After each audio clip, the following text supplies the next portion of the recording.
হাওড়া পৌরসভার 4টি ওয়ার্ডের মূল নিকাশি নর্দমার জল উপচে বানভাসী হল মধ্য হাওড়া 30 নম্বর ওয়ার্ডের বিস্তীর্ণ এলাকা।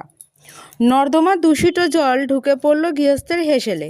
সেই নর্দমার জল ঘেঁটে পরীক্ষা কেন্দ্রে পৌঁছতে হলো মাধ্যমিক পরীক্ষার্থীদের। শনিবার সকালে এই ঘটনা ঘিরে উত্তেজনা ছড়ালো হাওড়া জিটি রোড সংলগ্ন ফজিরবাজার এলাকায়। খবর পেয়ে পৌরসভার সাফাই বিভাগের কর্মীরা ওই নিকাশি নালায় নেমে আবর্জনা পরিষ্কার করে। সেখান থেকে বেরিয়ে আসে গাছের গুঁড়ি, কাঠের পাটাতন, কেবিলের তার সহ নানা জিনিসপত্র। এলাকার বাসিন্দাদের অভিযোগ, কিন্তু এটা আমাদের মেন হচ্ছে বাড়িতে জল ঢুকে যায়, জানে জল ঢুকে যাচ্ছে। ও তো মানে আমি তো অতটা আসি না, আমি জানি না। 1.5 মাস ধরে পুরো একদম কাঁচরা না পাহাড় হয়ে গেছে, পুরো কাঁচরা, না হচ্ছেই না, বললে হবে না। আর কালকে না ওই তোদের গলিতে একটা বাচ্চা ওর মধ্যে নেবে আর খেয়ে বল তুলছে। আমি ওকে বললাম, হ্যাঁ রে নিচে নেবে যাবি তো কি হবে রে, বাচ্চাগুলো বুদ্ধি নিচ্ছে। হ্যাঁ অনেকদিন ধরে, অত হিসাব নেই দাদা, কিন্তু অনেক দিন ধরেই হচ্ছে, জমা একদম সাফ হয়নি নালা। বললে হবে, বলুন না, আমরা মিথ্যে কথা কেন বলতে যাবো বলুন আপনি। অনেক দিন ধরে নালা সাফ হচ্ছে না। কি ওটা দেখুন, এবার রাত বিরেতে আমরা তো ওটা দেখুন দাদা, ওসব আমরা অত জানি না, আমরা সাধারণ মানুষ, আমাদের আপনি এইসব প্রশ্ন করবেন আমরা বলতে পারবো।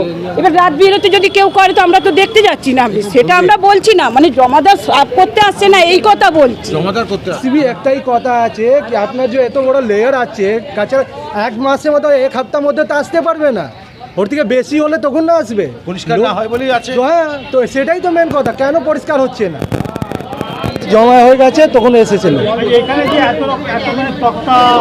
এই অনেক দিন থেকে আছে, একদিনও হয়নি, এত মতো কাজে একদিনের কাজ নেই।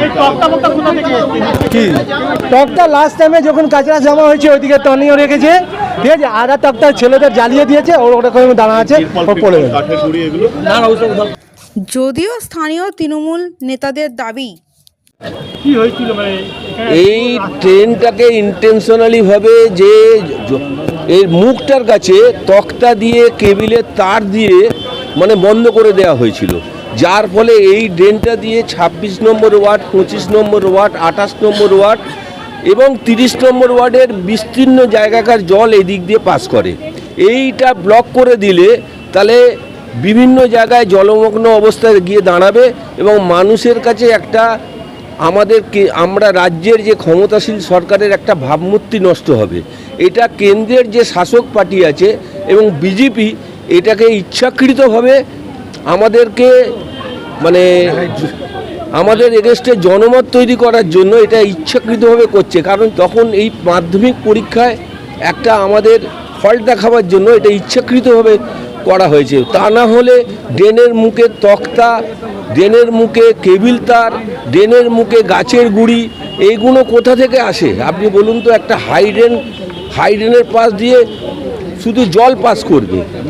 হ্যাঁ, অম্বিকা হিন্দি হাই স্কুল আছে এবং ওর অম্বিকা হিন্দি হাই স্কুলের পার্শ্ববর্তী জায়গা দিয়ে ওই ড্রেনটা পাস করেছে। হ্যাঁ, সিট, হ্যাঁ, মাধ্যমিক পরীক্ষার সিট পড়েছে এবং ওই জলটা যেহেতু এখানে ব্লকেজ করা হচ্ছে সেহেতু ওই পার্শ্ববর্তী স্কুলে পার্শ্ববর্তী জায়গায় যে ড্রেনটা আছে সেখান থেকেও জলমগ্ন অবস্থায় দাঁড়াচ্ছে।